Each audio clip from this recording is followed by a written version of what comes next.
à tous et bienvenue dans ce nouveau numéro de notre News TV. Aujourd'hui, je vais vous parler des femmes.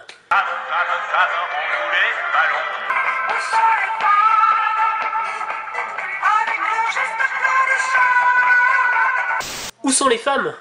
Les femmes aujourd'hui, elles sont online. En effet, il est de plus en plus aisé de toucher la jante féminine sur internet. Tout d'abord, il faut savoir que c'est la femme qui commande dans un couple. Enfin oui, c'est elle qui remplit le frigo quoi. Oups. C'est un fait, 80% des actes d'achat dans un foyer sont réalisés par la femme. Oui, mais seulement voilà. Mais tu ne me comprends pas! Et oui, 90% des femmes ont le sentiment d'être totalement incomprises par les marques. Alors essayons de les comprendre un peu mieux. Alors pour commencer, que fait la jante féminine sur internet? En fait, elle consacre dorénavant le plus clair de son temps aux réseaux sociaux. Ensuite, on retrouve l'email, la recherche, les jeux et la lecture de blogs. Et rentrons un peu dans le détail, que recherche-t-elle? Des infos sur la santé, des vêtements, des équipements pour le foyer, nourriture, beauté, mode, et puis vient les cadeaux, la cosmétique, la parfumerie, etc. Alors regardons de plus près leur présence sur les réseaux sociaux.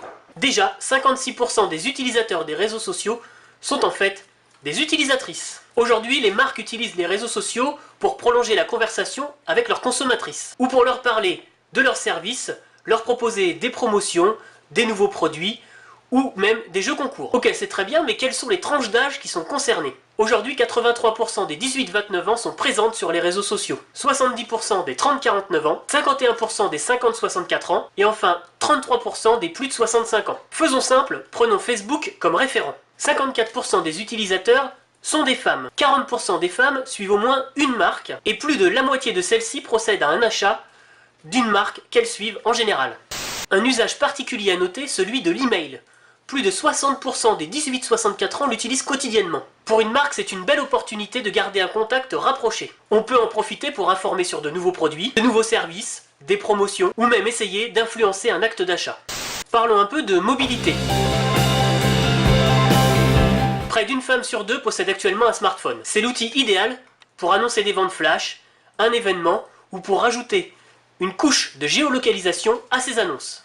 On pourrait également parler des blogs, un usage encore très courant chez les femmes, notamment chez les femmes avec enfants. En effet, on dénombre encore près de 4 millions de blogs tenus par des mamans. Les marques n'hésitent donc pas à jouer le jeu, à transmettre leurs produits à ces blogueuses qui sont hautement influentes envers les autres femmes. Enfin, on peut parler du social gaming, le jeu interfacé avec les réseaux sociaux. En effet, aujourd'hui, ce sont les femmes qui jouent majoritairement au jeu. Ce qui leur plaît le plus, c'est le fait de pouvoir comparer leurs scores et le fait de pouvoir interagir avec leur famille, leurs amis à travers ces jeux. Voilà, dorénavant, vous êtes incollables, vous savez tout sur les femmes. Ouais, c'est ça, ouais. Ainsi s'achève ce numéro de notre News TV. A bientôt pour de nouvelles aventures. Et surtout, n'oubliez pas, Restez connectés!